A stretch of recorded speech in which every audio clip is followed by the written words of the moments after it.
नमस्कार, स्वागत आहे पुन्हा एकदा सर्वांचं अगदी मनापासून आजच्या आपल्या छोट्याशा रेसिपीमध्ये। तर आता ही साबुदाणा खिचडी मऊ लुसलुशीत मोकळी चवदार खमंग।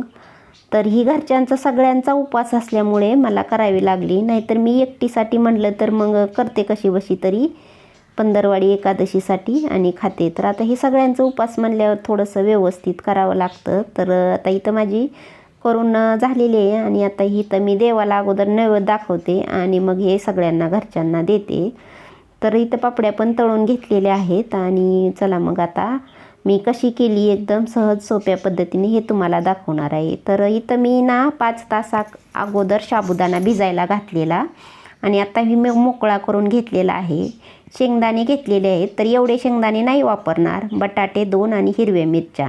तर हिरव्या मिरच्या कमी जास्त करू शकता। तर मी अगोदर शेंगदाणे भाजून घेते ह्याला शेंगदाण्याला, कारण एवढे आपण नाही खात, थोडंसं तोंडी लावण्यासाठी पण ठेवणार आहे।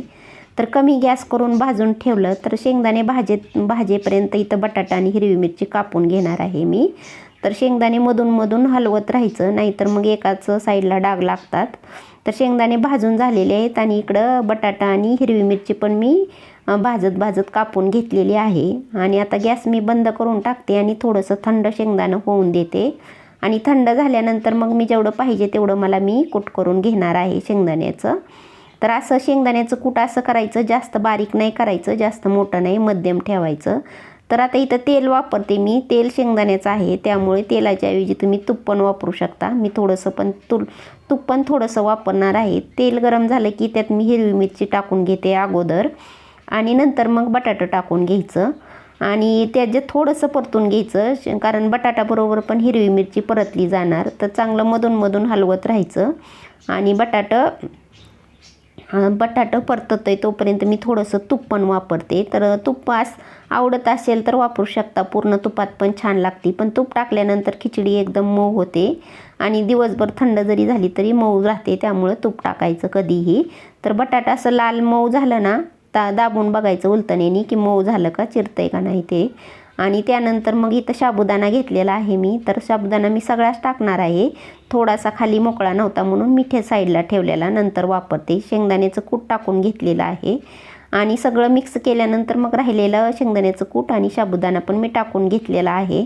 चांगलं मिक्स परतून घ्यायचं आणि परतल्यानंतर मग त्याच्यात ना चवीनुसार आपण मीठ टाकायचं। तर मीठ चमच्याभर टाकलं तरी चालतं, पण मला हाताची सवय असल्यामुळे मी हातानेच मीठ चवीनुसार टाकते।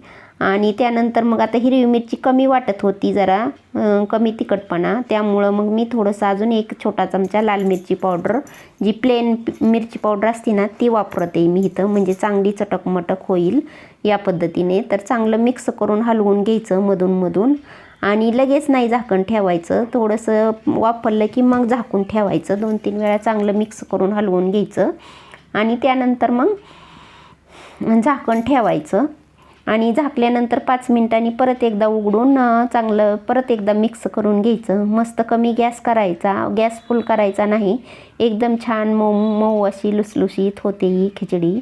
आणि शिवाय साबुदाणा सगळ्यात महत्त्वाचं म्हणजे साबुदाणा चांगला भिजून द्यायचा, अगर पाहिजे तर तुम्ही रात्री पण भिजू घातला तरी पण चालतो साबुदाणा। तर छानपैकी अशी मस्त अशी मोकळी लुसलुशीत झालेली आहे साबुदाणा खिचडी। इथं बघू शकता एकदम सुटसुटीत झालेले, बिलकुल चिकल नाही काय नाही आणि वाफरलेला पण आहे। त्यानंतर मग आता इथं मी थोड्याशा ना पापड्या पण तळून घेणार आहे। काही आपल्या उन्हाळ्यात आपण याची रेसिपी पण मी ऑलरेडी आपल्या चॅनलवरती आहे। तर उन्हाळ्यात मी ही केलेले चकली आणि आपले ते साबुदाण्याचे पापड हे पण मी थोडंसं तळून घेते। तर इथं तळून झालेलं आहे, इथं बघू शकता अशा प्रकारे हे पापड पण तळून थोड्याशा तेलात होतात। तर छानपैकी अशी झालेली आहे माझी खिचडी करून। आणि इथं बघू शकता आता मी ही अगोदर वाढून घेते, देवाला निवेद्य दाखवते आणि मग ही घरच्यांना खायला देते। तर तुम्ही कशा पद्धतीने साबुदाणा खिचडी करता हे सांगा आणि मी कशी केली हे पण आवडलं तर कमेंट करून नक्की सांगा। आणि व्हिडिओ आवडला, छोटासा व्हिडिओ आहे, 1 लाईक नक्की करा। भेटू पुन्हा एकदा नवीन व्हिडिओमध्ये, तोपर्यंत धन्यवाद।